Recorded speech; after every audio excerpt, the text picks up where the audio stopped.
Ever felt that burning sensation in your chest? That uncontrollable urge to lash out?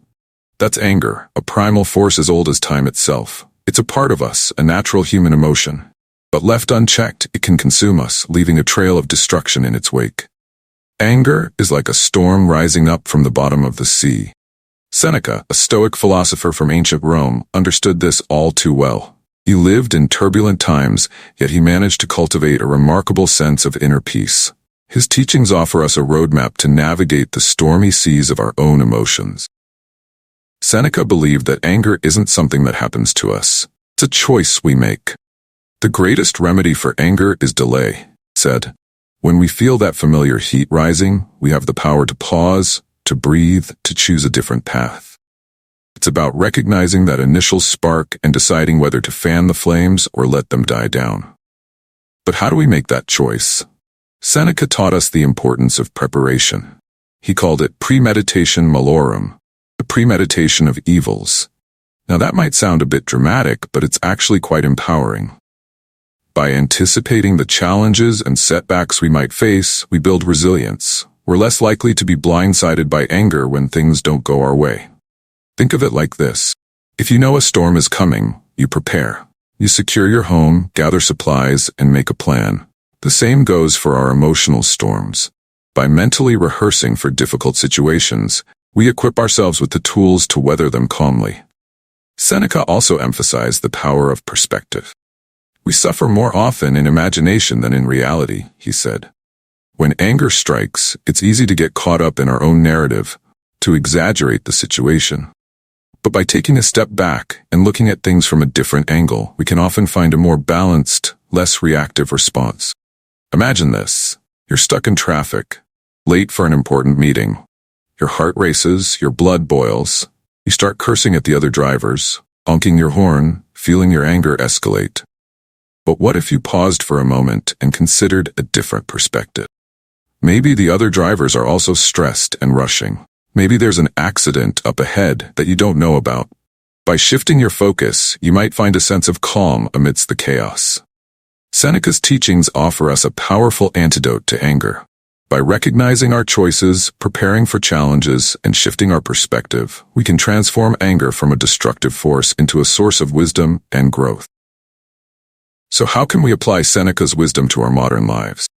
Here are a few practical tips. Practice mindfulness. Pay attention to your emotions. Notice the early signs of anger, and take steps to calm yourself before it escalates.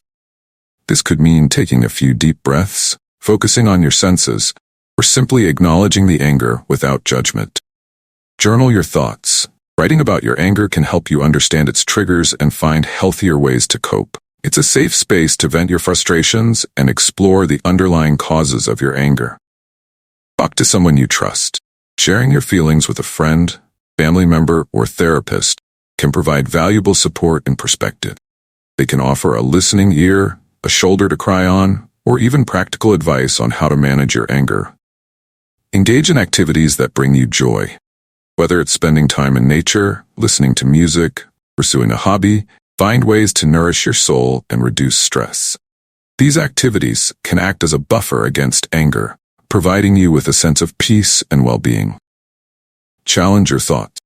When anger arises, ask yourself if your thoughts are accurate and helpful. Are you catastrophizing the situation? Are you assuming the worst about others? By challenging your thoughts, you can often diffuse anger before it takes hold. Practice forgiveness. Holding on to anger and resentment is like drinking poison and expecting the other person to die. Forgiveness doesn't mean condoning the behavior that hurt you. It means freeing yourself from the burden of anger. Cultivate empathy. Try to understand the other person's perspective, even if you disagree with their actions. This doesn't mean you have to excuse their behavior, but it can help you see the situation in a new light and respond with more compassion. Focus on the present moment. Anger often stems from dwelling on the past or worrying about the future. By grounding yourself in the present moment, you can reduce the intensity of your emotions and respond more effectively to the situation at hand. Remember, you are not your anger. Anger is just an emotion, temporary state of mind. It doesn't define you. You are capable of so much more than anger. It's important to remember that mastering anger is a journey, not a destination. There will be ups and downs, setbacks and breakthroughs. But by embracing Seneca's teachings, we can learn to navigate the storms of our emotions with grace and wisdom. We can turn anger into a catalyst for growth, fuel for positive change. He who conquers his anger conquers his greatest enemy.